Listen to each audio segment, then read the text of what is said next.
But with that being said, And with that being said, With that being said, I'm really thankful I got that chance to go play at K-State. with that being said, thank you all. with that being said, I am.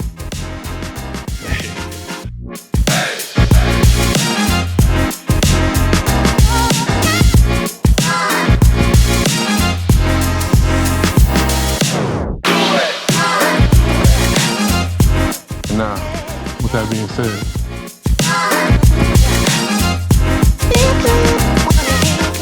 Hey guys, excited for episode 13 of And With That Being Said, wanted to throw it on over to my co-host Gerald Foster. We got to thank some of our sponsors and let people know what's happening with training right now with 5 is 1.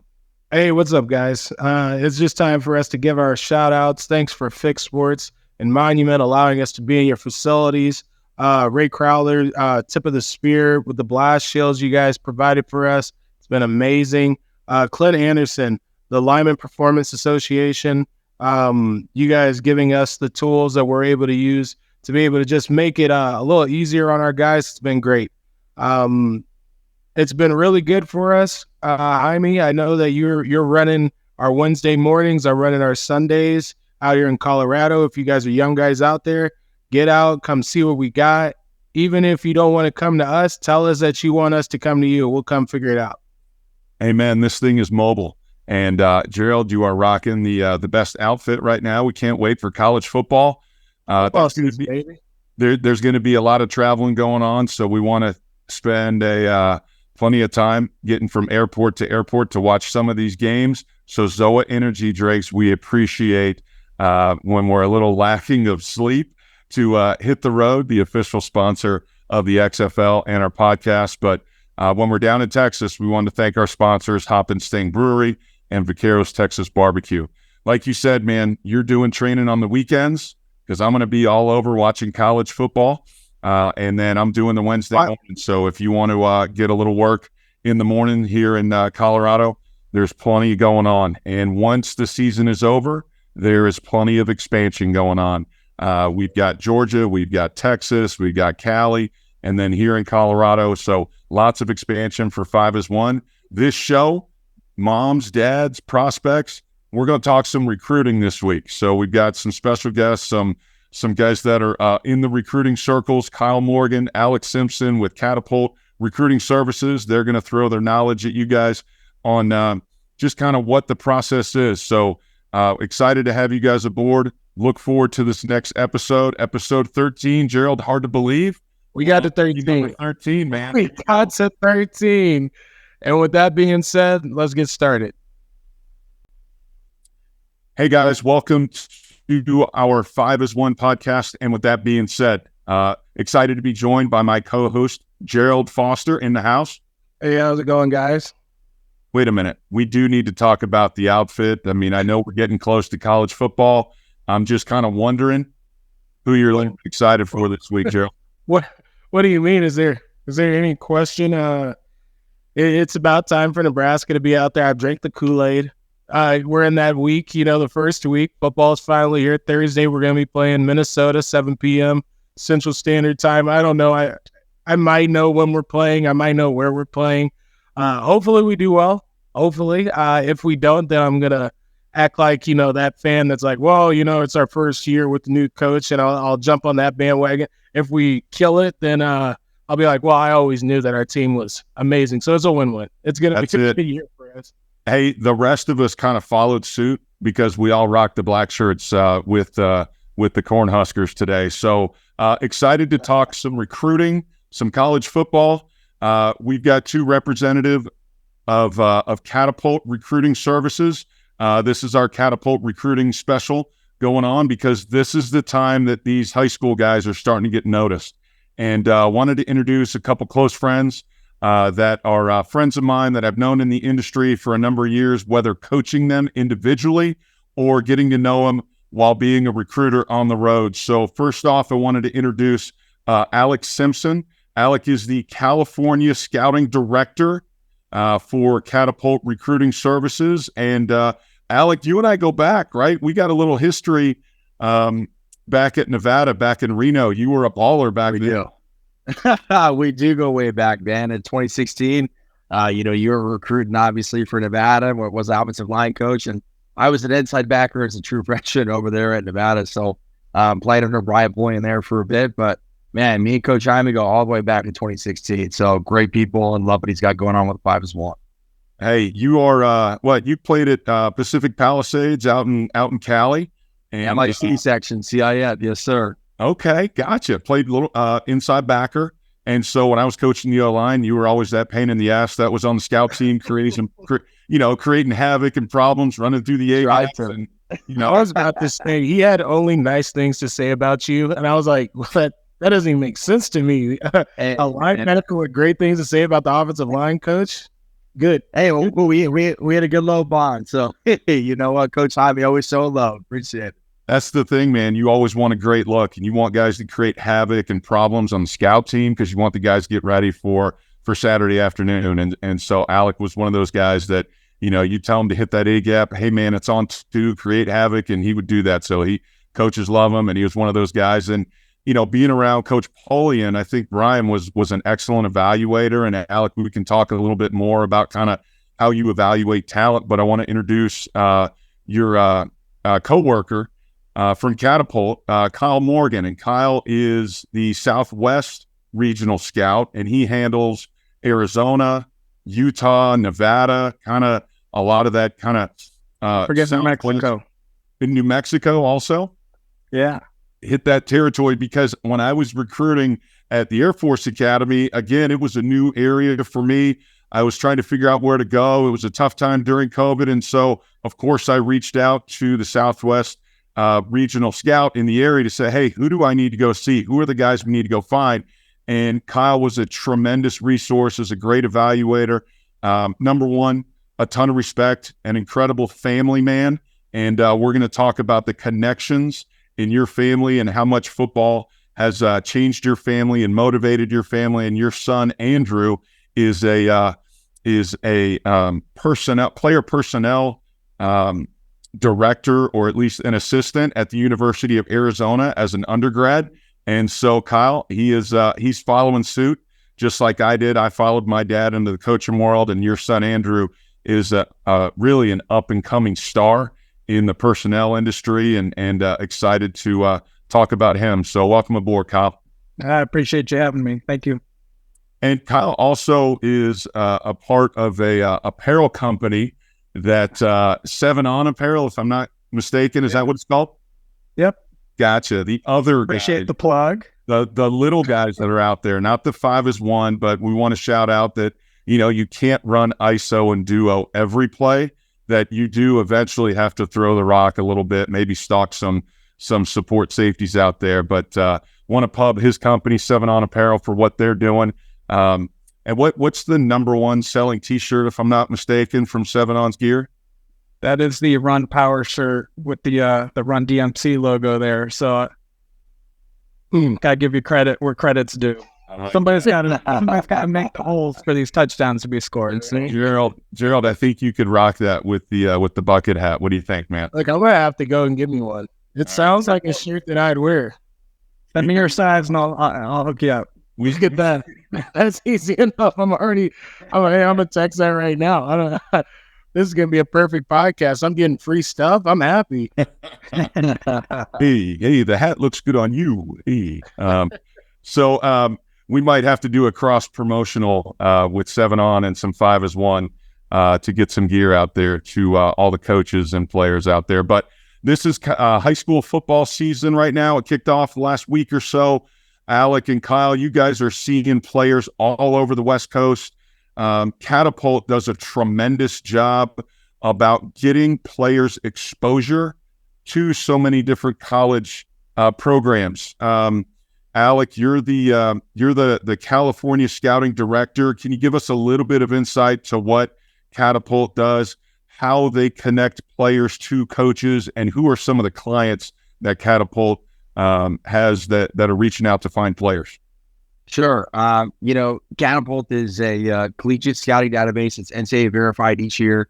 So we work directly with the NCAA on getting verified each year. So we work with over 250 college programs. Our job is to facilitate information when it comes to contact info, verified information, heights and weights, and verified speeds on prospects all across the country. I mean, we have over 20 plus scouts in specific regions. Obviously, I cover California. I also cover Hawaii as well. Kyle covers 4 states there in the Southwest, and Nick Farman does a great job up in the Pacific Northwest, along with Chris Jackson and Gregory Moreland-Ton in the NorCal area. They do a good job for us. But, we have scouts all over the country, hitting up games weekly, getting weekly scouting reports on guys, and really getting top performance reports out to all these college programs, around the country. So, our job is to, like I said, facilitate that information, get those scouting reports, along with getting the GPS data that we get with our wearable GPS vests that kind of do look like sports bras, as it has become an NFL meme now with Kyler Murray and a couple weeks back. And, those are actually used to track top miles per hour, energy exerted, distance ran throughout the duration of a workout and game. And, that miles per hour data point has become a game changer when it comes to evaluating players and prospects. And really, now we got tons of colleges that are asking, what's top speed on that guy this week? What's top speed on that guy this week? And the reality is, Kyle and myself, we're out getting vests on kids. We're there at 4:30, 5 o'clock, way before a game starts, getting the vests on the kids and making sure that they hit those top speeds. And those data points go to, over 250 college programs nationwide. So it's really a game changer when a kid hits 20 miles an hour, 21 miles an hour in game. And I went to a game last week, Warren High School versus Sarah High School over there in Downey, California. We had 3 kids hit over 20 miles an hour. One being a Colorado State commit, another one being a Washington State commit, and another running back in the 2024 class, Sincere Rainey at Sarah, California, at Sarah High School over in Gardena at 5'10", 205 pounds. It's 20.5 miles an hour. So, I mean, we're talking moving, and they become life-changing data points, and it's just awesome to be able to work in this space with Kyle and the rest of our staff to be able to provide, that opportunity for these kids to get all that information uploaded into our database, dispersed out to all these college programs, and to ultimately be able to change lives. That's big time, man. And I think we talked about the 5 is 1 apparel and the 7 on gear that's out there. Gerald, I think you might have to rock one of the vests. Is that what I need to do? One of the shows. What do you think? You just want to see if you think Kyler Murray looks like he's wearing a bra, mine's gonna be full. Okay. Well, get you a medium. Yeah, medium. Let's get a medium on to be in the wrong medium. A medium. Give me a. Do they come in cup? Do they come in cup sizes or? Okay. All right. Never mind. I ain't talking about speeds anyway. What would you run? Let's stick it on. You don't want to see you hit a 40. Let's see how. I don't know. I mean, from sideline to sideline, I can only run a short distance as a coach, so it's going to be real short bursts, and it's probably going to be early in a game before maybe I wear myself down. But I got to get right now. I'm a little bit in the off season. The XFL was the spring. I don't know that I'm really at my top performance level right now, so I got a little bit of time to get ready to go before the 20 miles an hour right now. That's okay. What you're saying. Yeah, just right. That's your usual. That's your casual. I appreciate it. Hey, Kyle, one of the things that I think is really cool about Catapult is it's free to the students. Like, it's not like you guys are a recruiting service that kids have to pay for. Is that correct? Like, isn't it free for these kids just to get ranked and evaluated? Absolutely, 100% free. Always has been, always will be. I'm very passionate about making sure that I educate, families and kids on the recruiting process so that they can avoid some of those pitfalls. But absolutely, Catapult, 100% free. Fill out the profile. That gets sent to us, where we get all that data inputted into the database and then evaluate the film. And then from there, we can start contacting coaches on their behalf. That would be a good fit. And do you guys also look at the academic makeup of a kid? Like, all of a sudden, hey, the kid, you might, and I don't know, I'm just looking at potential clients of yours. You probably have some higher academic schools that are looking for a little bit more of the right fit for a kid and for a prospect. Do you take transcript evaluation also, or are they just in charge of uploading that themselves? How does that go about? Trying to find a match for school? Yeah, absolutely. Academics is a huge part in kind of finding that fit. We do have a number of high academic programs that do subscribe to our services. So whether it be Ivy Leagues or, you know, the Cal, Stanford, those types. Absolutely. So they can upload their transcripts into their profile. And then we can then, you know, connect those dots and kind of set them up with the right fit. So, like, how do you guys starting the process? I mean, if you go to a big time game, like Alec, you were talking about going to watch a game with Sarah or a big time program, there's going to be more kids at those higher profile programs, obviously. I mean, that's the nature of high school sports right now. Kids are transferring even high schools to go to the school that might get them noticed. But how would you find a kid that's maybe at a smaller school? How do you hear about them? Is it word of mouth? Is it going to combines? Like, where are you finding your kids that you think are matches for schools? Is it a database? Like, how does this whole process start for you guys? Well, we are the database. So really, we don't have anywhere to draw from. So it's really just getting the boots on the ground and hitting all those places you mentioned. So we're going to practices, camps, 7-on-7 tournaments, you know, talking to youth coaches, see who's coming up, you know, working the relationships, who's transferring in, who's transferring out. And then, you know, you show up to a game like I did last week in Flagstaff, and, you know, there's some diamonds in the rough up there. And that's intriguing. And then I'm on the phone and I'm saying, hey, you got to take a look at this linebacker. He's got no offers. He's a senior and he can absolutely help a program. So it's really just, you know, turning over every single rock we come across. Yeah, I mean, People able to. Well, I was just wondering, are people able to reach out to you guys? Like, say a small town player, is he able to somehow get out? Yeah, okay, that makes sense. Then I was trying to figure out how, because I know there are a lot of people that ask that question. How do you find yourself out of the what would even be not really being recruited, kind of being looked over because you're in an area where, you know, there aren't the 5-star kids that you'd be able to play? How do you get yourself into the recruiting databases and things like that?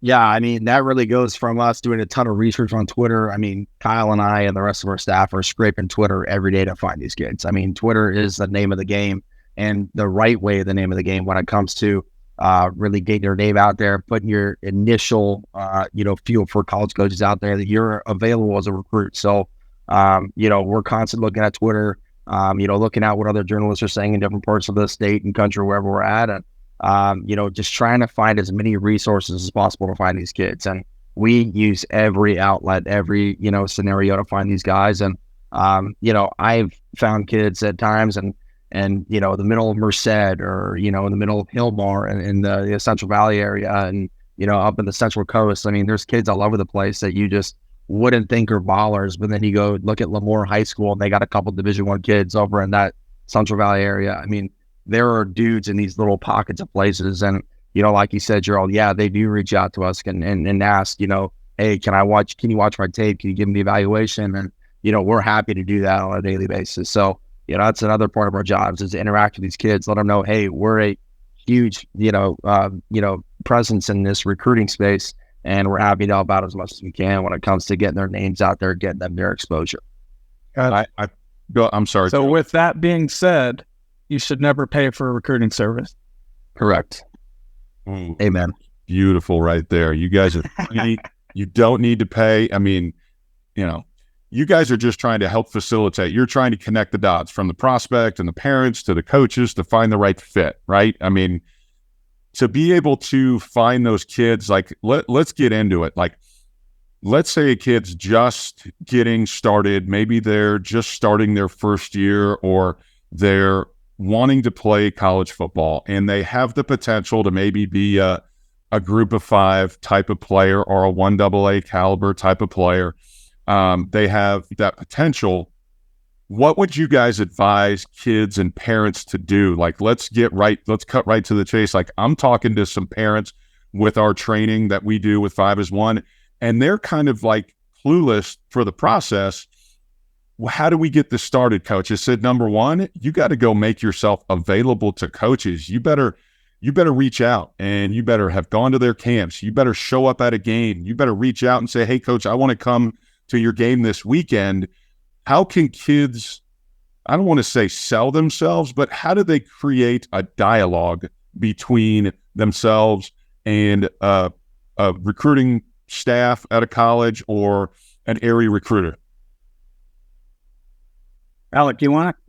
Sure. I think kids at this day and age at 15, 16, 17 years old have to learn self-marketing techniques before they even enter a college classroom, i.e. find the right information to put in their Twitter bio, to project out to college programs, meaning your verified height and weight, your verified GPA, some sort of contact information, meaning an email or a phone number, just some way in form of contact to be able to get a hold of you outside of just Twitter DMs and messages. Along with your, if you got an ACT or SAT score, and then even attach maybe a bit of coach's contact, just to have the minimum of that type of information within your bio, and your high school name, obviously, things of that nature, just to have that information in there, just so college coaches, when they see you on Twitter, they can go, all right, this checks out. I would like to get to know this kid, along with having his Huddle profile link in there, just as much information as you can get in that little bio as possible. And you put yourself on, just broadcast yourself to the masses. And set it up so that that college coach doesn't have to leave your Twitter profile, right? So if they got to start searching things, now you're off the map, and these coaches have such a short time frame to work in their workday, whether it be, practice, meetings, film, all that stuff. They might only have an hour to sit down and eval, as a group or as a staff. So make sure that all that's just in one spot, and your Twitter profile's, the best place for that. So, the clickable Huddle link right there, or maybe record it so it plays automatically right there, pinned to your profile. But yeah, just as much info about you as possible. We'll at least get it started. And then as you get into the DMs, don't copy and paste. That's tired. It doesn't work. Actually build a relationship, and they want to know you as a student athlete and a person, just as the student athlete should want to get to know the coach to see if it's a good fit, instead of just blanket sending the same paragraph every week to the same coach.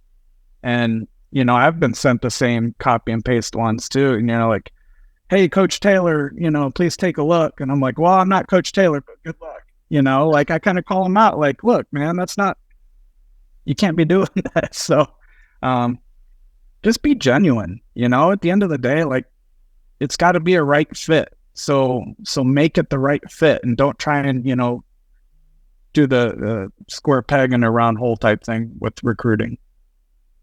Yeah, I would say one of the things after going through the process with my oldest son, you need to be available, and you need to go out and market yourself. And that's one of the things as a college coach that I wanted to see. I want to see a kid that wants to, put himself out there. But you also need to be realistic with the caliber of schools you're searching. If you're a kid that's never started in a varsity game, then you might not want to reach out to Power 5 schools. You might want to just at least have started a varsity game, and don't show freshman and JV highlights and try to pawn them off as varsity snaps, because they're going to find out one of these days. Now, it's good to put out content. That's fine. But let's be realistic. Let's be smart. And let's make it as easy, like you guys said, as easy as possible for college recruiters or personnel staffs to get your information. One of the things that we had some advice from someone, and what I saw, which I thought was great, is put together an academic resume, an athletic resume that has everything there, that has height, weight, verification, contact info. It's got link to your transcript. It's got all your coach's information. Make it super easy for someone to find you as a prospect. So sell yourself. Don't take anything for granted. Put it all out there for coaches, because they got a lot of schools to hit. They got a lot of states. I know when I was recruiting in the Mountain West, like, there were certain schools that I had 8 different states I had to recruit. So you better make yourself stand out than all those other guys across just in your school and in your area. Well, that's just it. There's this mountain of average, and I think parents in particular seem to forget about that. Is that there's a lot of good high school players. There's much fewer great high school players, and the great high school players are still playing D2, D3, NAIA. Like that's a good football player still, So, get off the D1 or bust mindset, and just really, work those relationships and go to these places, because you're going to tell right away if you like it or not. If you're traveling, from the West to the Midwest, you're going to learn a lot about yourself in that trip as well. And you're going to see how those coaches interact with you back. I think that's hard for players to get off that D1 mindset. I think it's even harder for some parents that they're, in their head, they're like, well, my kid's the best thing that's ever seen a football field. And yeah. And they feed that to their kid. And then now their kid has it in their head. Well, I can't go to, a D1 AA or a D2 school because that's not average. In their head, what they think is average is D1, and after you have that mindset, you're lost in the sauce of it all for you. I just don't see you being able to then pull back and then understand that these are really, really good football players. And if you have an opportunity to go to one of these schools, it's still a huge blessing. You should be happy that you got a chance for it. Oh yeah, no doubt. And even look that from a broader view. Are you the best tight end on your team in your league or region? Now are you one of the best in the state, or, for your division? Now are you the best in the region? That sort of thing. That's what all these schools are looking at. They're looking at all the best in a footprint of states, or that they set in. So you really got to be standing out to get a solid opportunity like that. And I think that gets lost too. Like, well, honorable mention all district. Well, so are 40 other guys in this state. You know what I mean? So, again, it's just work on separating yourself from that mountain of average. And I'll piggyback off that. I mean, my saying is, you got to be a dude. You got to be a dude. Whether that's in your league, that's in your region, that's that's in the state. Be a dude, man, and walk like it, talk like it, play like it. And if you play like a dude, you're a ball player. And that means you're going to get an opportunity at the next level. But you have to be a dude to go to the next level, whether that's D1, D2, D3, NAI, even at the JUCO level, you got to be a dude. So this D1 or bust mentality can't be the case when there's so many other great programs out there at the FCS, D2, D3, NAI ranks. I mean, shoot, thinking about the Bears. I mean, Tyson Bagent is a quarterback that went undrafted out of Shepherd University in D2 in West Virginia, is now the second string quarterback behind Justin Fields in Chicago. So you know what? The pathway is there at whichever school you choose. If you want to go to the next level, there is an opportunity wherever you go. Yeah, I think, and people need to understand it is difficult with where things are with the landscape of college football and putting a roster together.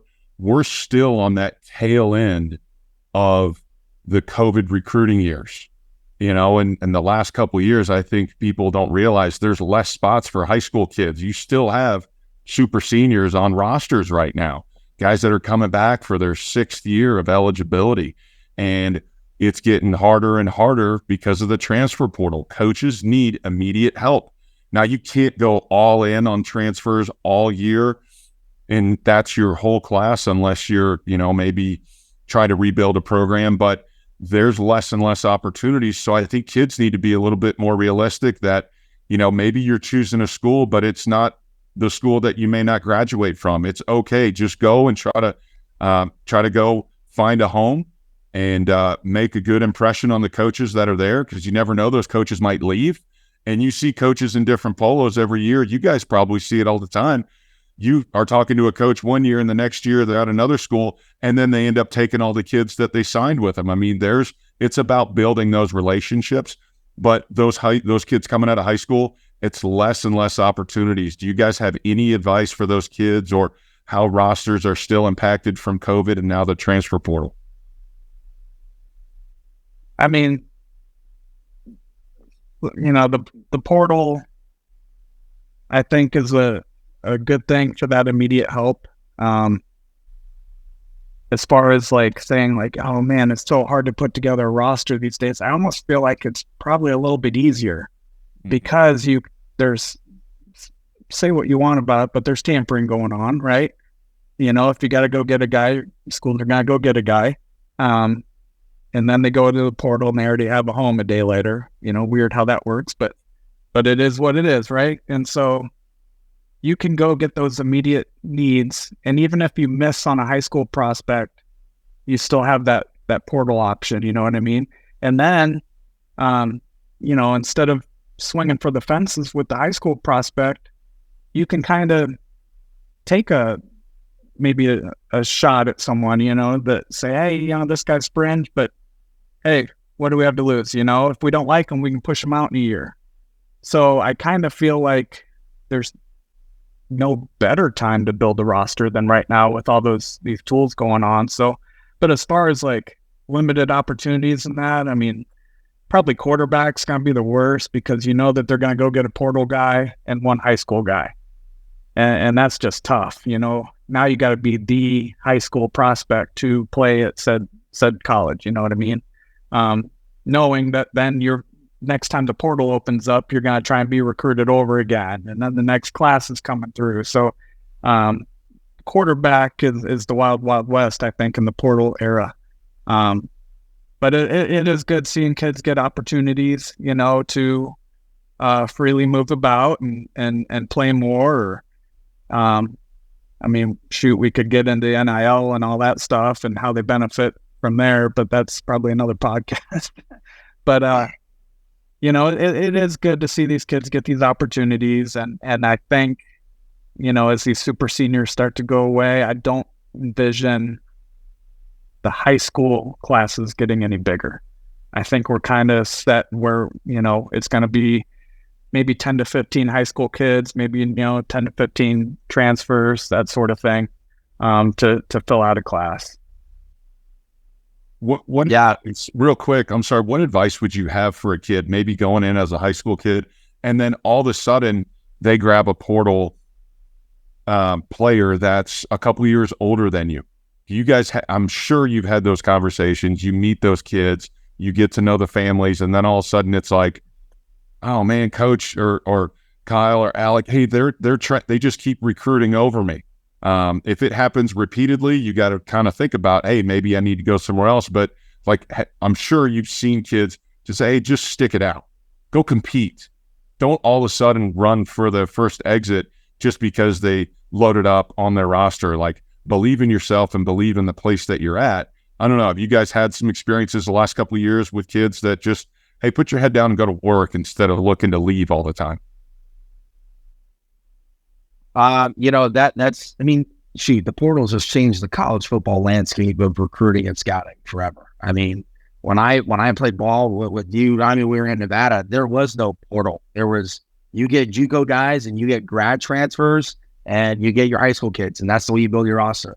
I mean, now we're talking about every recruiting cycle, you're saving, a third of your scholarships each year to the portal. That's just the reality of the landscape, and that's just the way it's the way it is today. So it's not going anywhere. It's not changing. And I think it's going to be this way for a long time. So the reality is, if you're a high school kid and you see a lot of these other programs recruiting the portal, you got to realize, like, look, you're going to go in and compete with some 20, 21-year-old men. And, if this is somewhere you really want to be, that really means you have to evaluate the school that you want to be at, not just the coaching staff you want to play for. Is this an environment I want to be in for 3 or 4 years? Is this a place that I could go to sleep every night saying, when I wake up, I want to be here every day. I want to walk around this town. I want to walk around, be around these people, and I want to be around my teammates. And that's when you really have to start valuing those things in recruiting and in scouting when you're trying to find the right fit for yourself. So, you just have to take all those things into account with the portal now. And, if the depth chart is looking steeper than it did, before you got your scholarship offer, before you committed, then reevaluate your options if that's something that you feel you need to do. But your options are more clear now than they ever were before when it comes to football. You're trying to get me on my soapbox.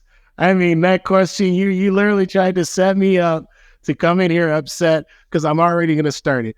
Back in my day, okay, I'm going to do that back in my day. Back in my day, you'd go to a school for the school, and that's the way that it was set. You didn't go to a school for your coaches. You went to a school for the school, and you loved your program. And from that, then you were fine because, I mean, most of us, we understood we're not going to really come in our freshman year and play. We all knew we were going to have our redshirt year. From that redshirt year, now it's for me to be able to understand what do I have to do to better myself, to be a better football player so I can get on the field. I don't know. I hope, and it's probably going to change back to something close to that here in a couple of years. I hope it does, that people, you know, they look at the program more instead of looking at the coach and just follow wherever coach goes. I hope. This is like my heart, right? You're tearing my heart out every single time we talk about this. But I just want players to understand the program and they understand the history behind their program. And if they can start doing that again, then maybe we can find a little bit more love in the game because that's what I always loved about the college world. It was different from the NFL world, you know. And I got to get off this soapbox because I'm gonna go forever. Kyle, you got something to say, please? Interrupt me. Get me out of this because I literally knew as soon as he was asking it, I was like, oh God, Gerald, don't do this. If you're hanging on to that, you're a glutton for punishment because we're never going backwards. We're not, because I mean, shoot, we had, you know, $1 eggs, milk, and gas at one point in life. That's never coming back. All right. So this portal era is here to stay.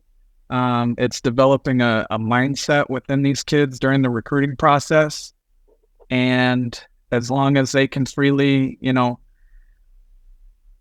transfer, you know, once, twice based on coaching changes, a third time with the grad transfer, that sort of thing, they're going to take advantage of that stuff. So I hate to break it to you, but it's not going away. Hey, we're talking to the hometown hero from Lincoln, Nebraska, you know, two-time captain, is rocking the bucket hat, you know, strong, optimism reigns. Like, Gerald, it's different, man. It ain't ever going back, and it's only getting worse. You're looking at, in the next couple years, you already see the conference realignment. It is the haves and have-nots, and it is going to be the top 50 to 64 teams, and everybody else is 1AA football when you're talking about major Power 5 groups. I mean, it's amazing. You're talking about whoever's left in whatever it is, the Pac-9, Pac-4. Now, you're talking Cal and Stanford in the Atlantic Coast Conference. Are you kidding me? Like, let's be real. It's called the Bi-Coastal Conference at this point. We're just going to turn into two conferences because this is what I believe, right? Give it to me. What's it going to be? Tell me if I'm wrong. 5 years, we got the Big Ten and we got the SEC, and they break them up the same way as the AFC and the NFC. Tell me if I'm wrong. I think that's where it's going. It's going to be renamed. At some point, it's going to be renamed, but geographically, it's just going to be probably a split, whether it's 2 or 4, but you've got to create equality within these schools and stop acting as if, you know, the lower level Power 5 programs are going to be able to compete with the big dogs. I mean, recruiting services, the type of caliber of players that are showing up on campus, and the investment that's made, and really the patience of boosters, because that's really what it is, guys. At the end of the day, the boosters need to see winning, and they need to see it year one. You don't have those couple years. You don't have the 2 or 3 years to get it done, and you don't have the development of players. That's just the reality of it. Yeah, the redshirt years it's gone away. Yep. It's nice that they have that to fall back on at some point later down the road as things don't work out. But, you know, very few are going to come in and say, like, yeah, I'm going to redshirt and just develop. It's a wait, you know, they're getting recruited over. They're kind of almost looked at as like, all right, well, at that point, then we'd rather just have your roster spot. I'm sure you guys are seeing it from the kids that you've seen sign, and you say and Gerald, it used to be, you know, back in our day, right? Well, the crazy thing is how quick it changed, Yeah. right? I mean, my day is not like it ain't forever ago. 2018, 5 years ago was my last year playing. It's crazy. It's complete. I mean, it is nothing like when I was playing, which I like that the players are getting paid. I like that they're able to move, because that was one thing. Being at Nebraska, we had 3 coaches in our 5 years there. If we would have been able to have gotten out to be able to either follow our coach or find a different program that we were working, we were getting recruited by in high school to make that easier, probably a lot more people would have moved on. But I mean, at the end of the day, I am happy that I was able to stick it out, and a lot of my guys, they stuck it out with me. So yeah, it's just different though. And you gain something from that, you know, and that others aren't by not doing that. So there is value there. But yeah, it's just tough. And just to kind of touch on the conference realignments and all that stuff, I'd like to see, you know, the group of 5s kind of battle for their own national championship. I think there's got to be, you know, a separation of power there, so that they can actually compete and get some, you know, TV dollars and all that stuff. That's a great point. You know, amen. But everybody talks about the Power 5, but like you look at you kidding me that the North Dakota State and the South Dakota, like those schools couldn't go compete with any of those group of 5 programs. I mean, the Sam Houston we see it beat them every year. Year in and year out, they're winning those 1AA playoff championships. Let's go let them duke it out. I mean, I'd love to see, you know, the Boise and the San Diego State and, you know, all those big time programs, let them go duke it out. And maybe some of the lower Power 5s, like what's happening with, I mean, you look at Oregon State is left out right now. They're one of the top 10 programs in the country, but because of where they are geographically, they just don't have the market appeal, but they play really good football. And it's a shame because those guys are great coaches. They got really good players up at Oregon State, but it's amazing to see how fast this thing is changing really by the day. Absolutely. It's all about that TV market more so than the wins and losses. Hi to me. You called it. I couldn't believe you called that Oregon was going to go to the Big Ten. We had one of our podcasts, I don't know if it was 10 or 11, but we had the Oregon O-line coaches on here, and then Jaime just calls it. He was like, you guys can't tell me, but I'm going to guess you guys are going to the Big Ten. And then it was like the next week, and I was like, okay. I'm like, go ahead and call out Nebraska winning the national championship. I didn't know you could do stuff like that, Jaime. I'm sorry, Joe. It's got to be within reason, right? I'm not going to say that, right? I mean, yeah, right. Let's be real. I can't sit here and lie, Gerald. Come on now. They would drug test me if I said that, right? So, hey, let's switch this up. Let's talk O-line. Let's get back to the big boys. The reality of football is the offensive line world. It usually takes a little longer. We're talking about developing and the big boys, and it's hard for a true freshman. It's very rare, right, for a guy to come in and contribute right away. I mean, those are just the generational type of freak athletes that are, you know, further developed. They have the understanding of the game. It's the position that takes the longest to develop. And Kyle, Alec, you guys have seen it. You've seen kids go in and contribute. You've seen guys that are all world, 5-star, big time. Everybody in the world wants them. And it usually takes those guys 2 years, 3 years to really be the polished player. Gerald, you played with some guys that, you know, came in and contributed early. Talk to me about what you guys are looking for evaluation-wise, what you've seen as projections of guys that have been longstanding top players, and maybe some examples of guys that you've gotten to know throughout the process that have kind of been some of the best you've ever been around. Yeah, no doubt. I mean, when you look at the offensive line, right, it's a wall. You got to be a big boy to be able to, you know, be athletic, but also be violent, be a downhill road grader, be a mauler, right? And, you know, I love a lineman that's willing to pancake somebody and put them in the dirt, right? You know, for me, I'm big on hand placement with linemen. When you're playing on the offensive line, I don't want to see your elbows out here. I want to see your hands right inside of that inside chest plate. striking and keeping your feet moving through contact, right?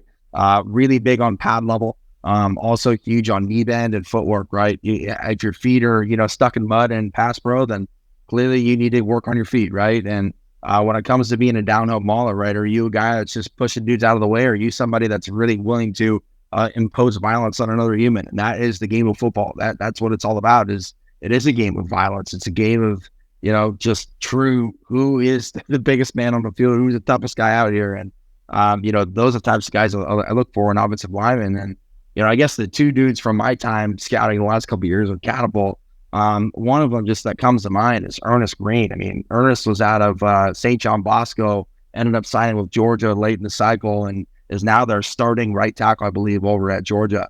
All of 6'5" at high school, 300 pounds, incredibly light on his feet. Talk about a guy that was really a downhill mauler, violent, was willing to impose his will on another human every freaking play. That was what I loved watching about Ernest Green. I mean, he was just that violent constantly. He was super fundamentally sound, and just loved the way he continued to attack the game and attacked his opposition every week. Another one for me that sticks out, and Kyle and I loved him last cycle. That was Tyson Ruffins out of Long Beach Poly. He's a kid that was a bit undersized at probably 6'2" and a quarter, 275 pounds. He's on the shorter side of things.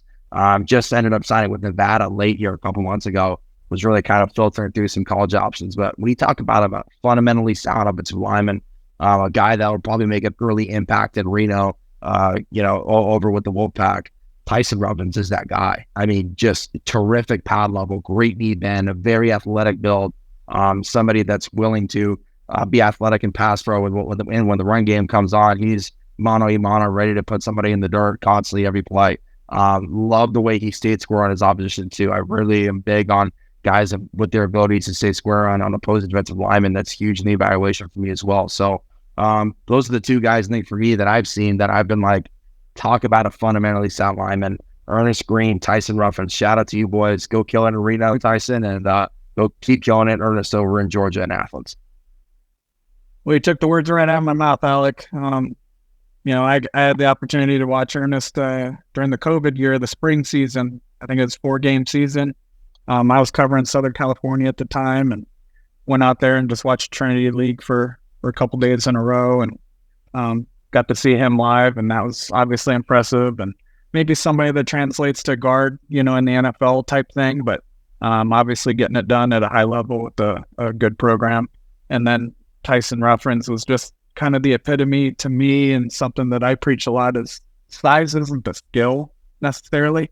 This kid was so good with his hands and his leverage, and it had like natural leverage built in, obviously, but he could still anchor, much larger, D tackles, and people just can't get off the 6'2" though, and that drives me nuts, because I feel like we're stepping over dollars to pick up dimes, you know what I mean? And as they're filtering through a database, they have their parameters set up at 6'4" or taller, and I'm like, man, you're missing out the dudes that are 6'3" and 7/8, with the length, because arm length, plays a huge factor too. And the 6'7" guys, maybe they have the short arms, they're not as athletic, they don't have the good pad level, that sort of stuff. So I like to look at all that throughout the evaluation process. Two things that I always looked at is wingspan and hand size for offensive line, because you're going to get yourself out of a bad situation. It's going to happen as an offensive lineman. But if a guy has long arms, if they're able to play long, extend, keep a defender off of them, play with great length, and then hand size. Like, the position is all about holding. You better learn how to hold as an offensive lineman. And kids don't really have to do that in high school, because they're just bigger.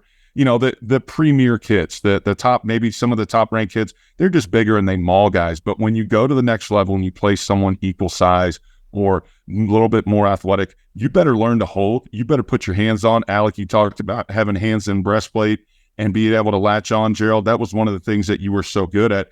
You were great at holding and moving your feet while doing that. Gerald, what were some of the things, some of the guys you were around? I mean, you played at an O-line factory at Nebraska.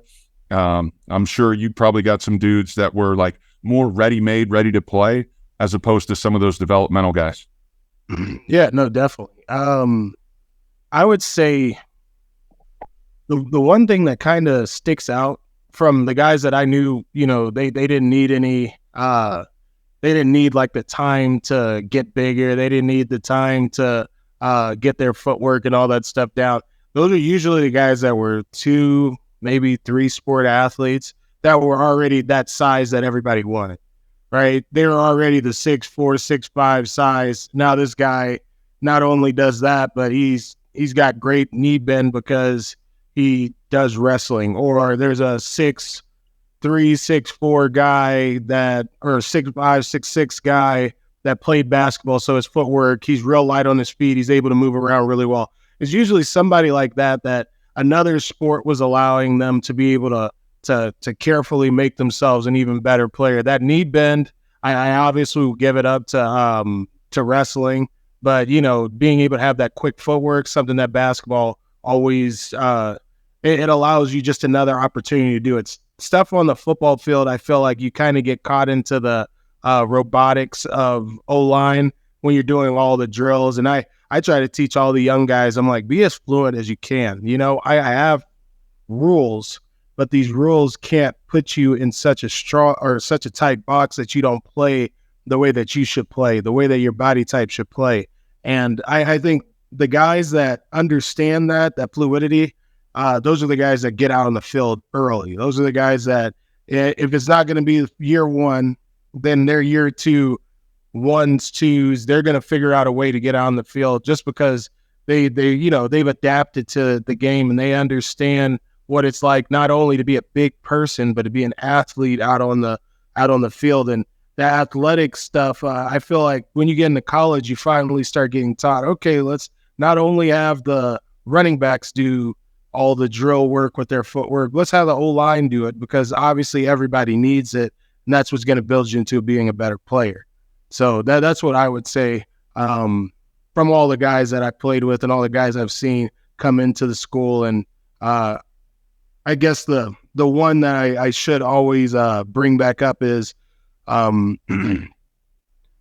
can't just be good at football. You have to be able to understand football, right? No doubt. And I don't want to go too deep into that because that'll send me for 20 minutes, but you just can't you can't find yourself just a big guy that's got good feet. You got to find yourself being in the right position and understanding what's going on the field. I think that's a huge part of the evaluation process. Kyle, Alec, you guys may see the physical attributes. You may see the academics. Okay, he's a good fit. He may have some of those measurables, but like football IQ, like, is that something in the evaluation process that Catapult will look at? Is that something in your write-ups when you got guys that play multiple positions, they have played multiple sports? Like, what have you seen in your evaluation and how you write kids up and try to find the right home for them? Absolutely. I try to paint the biggest, broadest picture I can of everything I know on that player when I write them up. So multiple sports, not only that they play them, but how good are they? What are their stats in those sports? Are they 50-plus foot shot put or 160-plus foot discus, that sort of thing. Wrestling obviously is huge. Talking O-line play, of course, and but also even other, there's just a mentality with wrestlers and a grittiness and toughness that you want to see on a football field in any position too. So, just a couple examples here. I wrote up a kid yesterday, and I'm sending him out tomorrow. Second year playing football, has gained, went through a huge growth spurt, has gained over 100 pounds in the last calendar year. So he's got to learn his knees. Oh my! Right? So he's kind of baby giraffe a little bit, trying to figure out how to move around in his new body. Went out and threw the shot put discus last year for the first time. And again, went over 50 feet, 160, feet in discus, and plays right tackle, D tackle, and now he's 6'6", 270. extremely intriguing. However, he's a 2024. Yes. He's light years behind in the recruiting process and who's got room available for him and all that stuff. So I try and paint this picture of like, look, yes, you're going to get a portal guy. You may have a guy committed. Keep somebody warm in case, you know, you don't sign somebody or somebody leaves, and you can get this guy because, you know, he's going to help a really good program here. So I guess to answer your question, it's really just painting that broad picture of everything from athletically to background to home life to character. Because we're at all these games on the sidelines, and I tell kids, you know, when I speak at schools, I say, look, the football's football. You know, I can watch that anywhere at any time. I'm here to watch you interact with your teammates. How do you react when you're not the one that scored the touchdown, or you didn't get the ball thrown to you? Or, you know, how are you on the bench? Are you coachable? And then I say, how do you treat your mom after the game? Because that tells a lot. And people seem to overlook that, or maybe they're gone, right? They're in their car driving home for the night because they watched a football game. But there's such like little nuances that come into factor that I think can benefit a college program that's looking to recruit this kid too. So I try and really turn over every rock I can when I'm there to try and build the biggest, most accurate picture possible. Alec, what are some of the things that you've looked at? I mean, you played Division I football.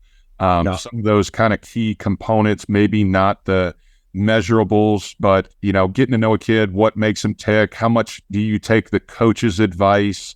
Sometimes coaches will oversell their players. What are some of the things that kind of you're looking for? I mean, like you said, coaches will at times sell their players, and you know that from your experience as a recruiter at the Division I level. So, you know, that'll happen to us. Kyle and myself will get from one of these coaches, hey, he's a P5 guy, but the reality is he's more of a group of 5, maybe FCS kid. And for me, when I'm at games or I'm at practices, I'm watching how fast are these guys practicing? How hard are they practicing? Are they going balls to the wall, full tilt every friggin' minute of the practice?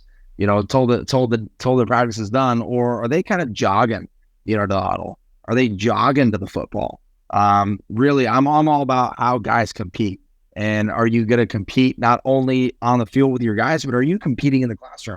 Because like we talked about earlier, you know, there are guys, that prospects that we talk to and kids that will share, you know, what their GPAs are. And we obviously have to, import that into our database and be honest with that academic information. So really, how are these guys competing on and off the field? But, you know, from a stature standpoint, I mean, we also think, you know, when we got a 6'5", 250-pound guy, he's more of a tackle body, you know, and he's somebody that really could develop, or does his shoulders have the width in that sprain to be able to sustain another 50, 40 pounds? Does his legs have, you know, the width in those to be able to add another 40, 50 pounds? You really got to analyze body types as well, of if these guys do fit that next level in that way, if their bodies even fit the amount of weight that has to put on to be successful at the next level. So, but to go back on the football IQ thing, heck yeah, we're asking these kids. I mean, I'll even be at practice talking to kids about, you know, 3-4 defense and asking them where they're lined up, why are they lined up that way, and really kind of get a feel for their brain. Are they understanding where they're supposed to be lined up, when they're getting lined up, right? And just to be able to interact with those kids and understand how they learn the game of football and how much they really do know, you know, we'll honestly report that back to all of our college programs we work with, for sure. Golly, I sitting here and listening to you guys talk really just makes me want to ask like a billion questions. Keep this fire away, never ending. Fire away. That's the problem. Like we're definitely gonna have to do this again. We're gonna have to do this again. That's all this is setting up for. Well, I'll be able to sit down and write down all these questions that are brewing in my head. But before we, you know, end up wrapping this thing completely up, last advice you guys would have for recruiting, for just specific, you know, just generalized for football. What would you give to the kids, to parents, to whoever's listening to us today? I think they need to run their own race. Not everybody's being recruited at the same degree, you know, as maybe their teammates, and And there's a number of reasons why, and most of them are usually political or things out of their ability to control. So I would just say it'll happen when it'll happen. It may never happen, but it's got to be on your pace, and don't force it. That's when you end up in a bad fit or bad situation. That's thousands of dollars in debt because you chased the logo instead of, something that was realistic to you. So really just kind of take a step back, look at if you're even happy about being there, football aside. Is that the diploma you want hanging on your wall in your office, 20 years from now? That sort of thing. So that would be my biggest advice, is just understand that there's a lot of things going on out of your control. But man, you only have so many Friday nights to suit up. Enjoy every one of them. Don't get so caught up in this recruiting stuff and offers and this and that, because it's there's so many. We can get into fake offers and all that stuff, and these kids are like going through mental illness because they're seeing these guys get offers, and they're not valid, So just don't get caught up in that stuff. Be a good teammate. Be a good human being, and some of that will take care of itself. I mean, Kyle basically took the words out of my mouth when it comes to that, right? I mean, I think the big thing for these kids is don't compare yourself to somebody else who's got the same body type as you and is in the same league as you and who's got 3 more offers than you. Play your own game. Be your own man and have your own identity. Because at the end of the day, you're the one that's trying to get to the next level. If you play the comparison game, I mean, that's not going to be healthy for you. Your mindset on this process. I mean, it's one of the toughest processes I think I've been through in my life, and probably a lot of other kids that have been through the recruiting process, because the reality is you have to balance trying to self-market yourself to college programs, but also, interact with these dudes. And at the same time, you got to play games on Friday nights and have relationships with your teammates. So, when it comes to those moments, man, I mean, these Friday night lights don't last forever. They were some of my favorite moments playing football. And, like Coach Hami, we were at Nevada together, and Gerald, you've been in Nebraska. I mean, you go to the highest level of football, the FBS level, and the reality is, man, Friday night lights, like, nobody can take those moments from you. Those will be some of the greatest moments you'll ever play. And don't waste that time of what's going to happen with my recruiting. How's it going to happen? Because the reality is it will get figured out. Play every freaking snap like it's your last on Friday nights. And the reality is, if you play like that, play hard every freaking snap, and you let people know I'm coming, your recruiting will get handled. And you do your job in the classroom, it will get handled. But, don't like lose sight of these moments with your teammates and your high school coaches, because, those are some of the best moments that I think people that are in the NFL will even say they have still, or their times playing high school football, because it is such a brotherhood, the camaraderie, the environment. You're playing in front of your mom and pops every weekend. I mean, you're playing for your hometown, you're playing for your community, you're playing for your region, or if you're playing for one of the top programs in the country, you're playing for the brand, right? At the high school level even. So, the reality is, don't lose sight of it, because it's going to go like that, and then you're done playing ball at the high school level, and then you got to go on to college ball. So you got to live every moment and play every snap like it's your last. I love it. That's great advice, guys, just to be able to live in the moment and take care of where you're at. And, one of the some of the advice that I got from my offensive line coach when I was playing at SC, he said, get your head where your butt is. And I had no idea what he was talking about. I thought maybe he was saying pull my head out. But what he was saying is live in the moment, play in the present. When you're in football, be in football. When you're in school, be in school. When you're with your friends, be with your friends, but make the most of your high school experience. And that's one of the things that we can give great advice to parents and to kids. And it's such a short shelf life playing this game. And that's why we're all around this game. We miss it. That's why we coach. That's why we train guys. That's why we're scouting, because there's no greater game than the game of football.